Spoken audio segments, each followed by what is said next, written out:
Hi, it's David here from Windows Ltd, and we're here today to show you how to install a PVC sash window. First of all, we had to prepare the room. We've got dust sheets down everywhere. This will be a dusty job. You can see we've made an effort to cover everything, and we've used plastic sheets, which is really important over things you really don't want to get dusty. This is the window we're going to take out. Very important that you do measure the window before you start, to make sure the one you're going to put in will actually fit. I've done that already. I've checked it, perfect width, perfect height, so that's ready to go. We're going to need a number of tools to do that. So over here, I use a pair of snips. You could use a standing knife, but we will need to cut the ropes, which are up here. They have the weights inside.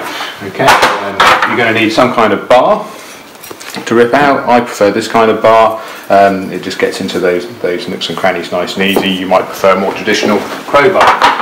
You're going to need a hammer, and you're going to need a standing knife, because we're actually going to want to cut around the edge of the window to make sure that when we take off this architrave we get a nice clean line down there. We're going to need PPE. I've got my steel toe caps on. They also have anti-pierce sole. Going to wear some goggles, and the most important thing I feel is to wear a dust mask, because it will be very dusty. And I've also got my gloves. And that's it. So now let's get on and rip out this window.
Now we're going to fit the side sections to the window to offer it support and something good to fix into. So we use 2x4 panelized timber. I'm going to cut it to length from here to the top lintel. They're made of wood, so we're going to just screw it straight into those. So first I'm going to make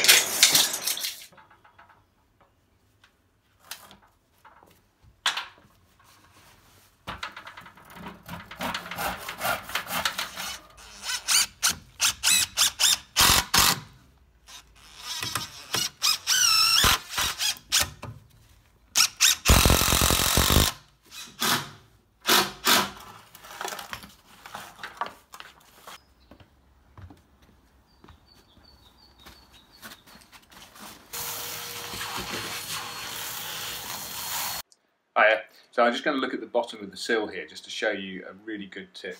Is one, the packers have to be at the end, below the upright part of the window, to avoid bowing the sill section, which can easily be bowed if you have packers in the middle. And then we also leave this gap. You might think, well, why would you leave that gap? Well, we don't want to be putting any screws down through the sill section. So what we do is we leave this gap here, and later on we can put builder's foam in there, and we'll pack the sash, so as it dries we'll make sure that stays absolutely straight, and then that will be solid for years. And because if you try to put that straight onto the wood or the stone sill there, you'll find it will move around, it will creak, it will make noises, and it won't sound particularly good or be able to be particularly weather tight. So best leave this gap and we can sort that out.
So we've installed the window now. We've made sure it is level, we've made sure it is plumb, we've made sure it's not behind the wall because we want to be able to finish it off without it sticking out in front. We sorted out any bows that are happening in the frame. We also had a bow in the head. We showed you how to fix that as well. And now what we need to do is actually foam the window up because the 4 fixings, they're only in the corners and it's not going to be enough to hold that window steady for its whole life. So we're going to foam the window all around, but we need to put in these packets. This is an essential part of fitting the sash window. So double under here, which is 4mm.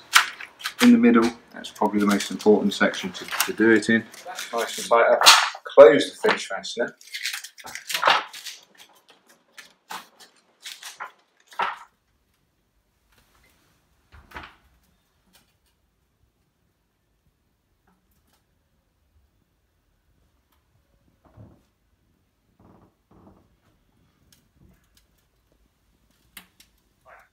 So we've installed the window, we've got our packers in, we're ready for foaming.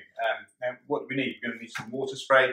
We need to spray this around the window before we put the foam in, because that's going to help it go off. Spray just like that all the way around. Now the other gun is a professional grade one, which we must use. If you're going to use a straw type one, you're just not going to have enough control over the foam and how you're going to get it in there and how much is in there, because we need to put in as little as possible but enough.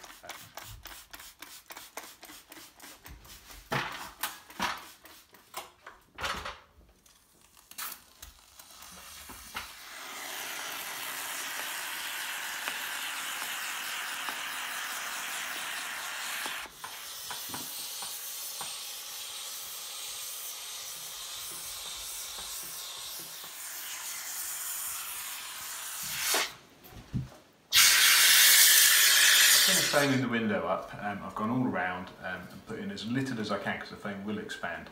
Now it's really important that you do not open the window for at least half an hour to make sure that foam goes off properly, because if you open that window now and the foam hasn't gone off, the foam will push the sides of the windows in, it will also push up the sill section, and you'll have problems then using the window and it won't be very good and you'll have to start all over again.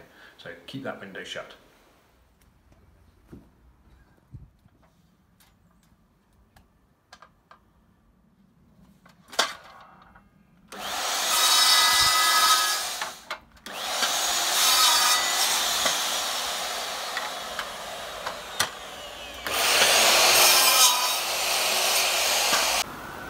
Okay, so I've fitted the window and now I'm ready to fit my internal nosing. This particular one is the flush sill version of the window, and for that we're going to use a nosing that has a step in it like this, so it actually fits into that groove.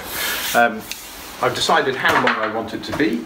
I've measured it end to end, found out where my centre is and put a mark, and then I've measured the window and I've put a mark in the centre on that one as well. Now I'm ready to test it. We'll just slide it in and just check that that's where we want to be. Yeah, that's great. So now I've done that, I'm going to apply some super glue and I want to apply it to this back edge all the way down here.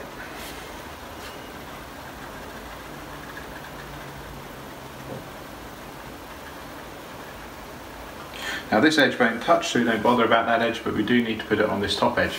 Now just be careful that you make sure you keep it very close to the edge so it doesn't squish out when we put it in there. So we're just going to run it along there like that. We're going to get our activator, spray that along, make sure we find our marks nicely before we push it up. Now we're going to push it up into position, make sure we're nice and square and that is pushed in nicely. We'll just leave that for a few seconds.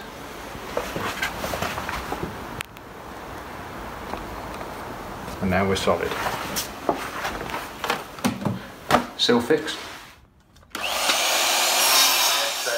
So we're going to finish the inside of the window now. This is one of the side strips we're going to stick on. I use a 6mm MDF that we've already pre-painted. We'll give it a final coat once it's installed. But now we're going to stick it on here. So I decided how high and how much coverage I want. I'm actually going to cover up most of the PVC because once this is done it's going to give it a very traditional look. You could also use PVC trims for this and you could also leave more of the windows showing like that. It just depends on your preference. I like to do it like this.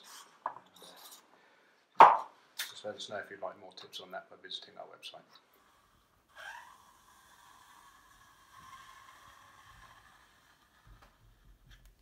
Use 3 strips of super glue just to make sure that it will stick on and be solid for the lifetime of the window.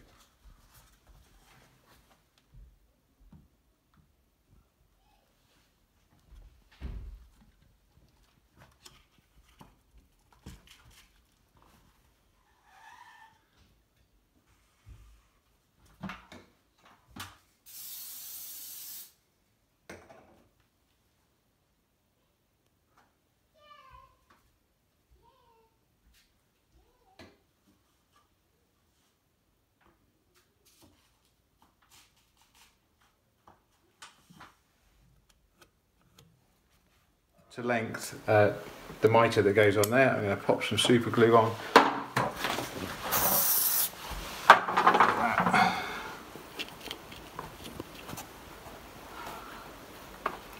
And we're going to end up with a lovely finish. We're going to just pop a bit of sandpaper over this corner in a little while and we'll fill this gap and we'll paint it.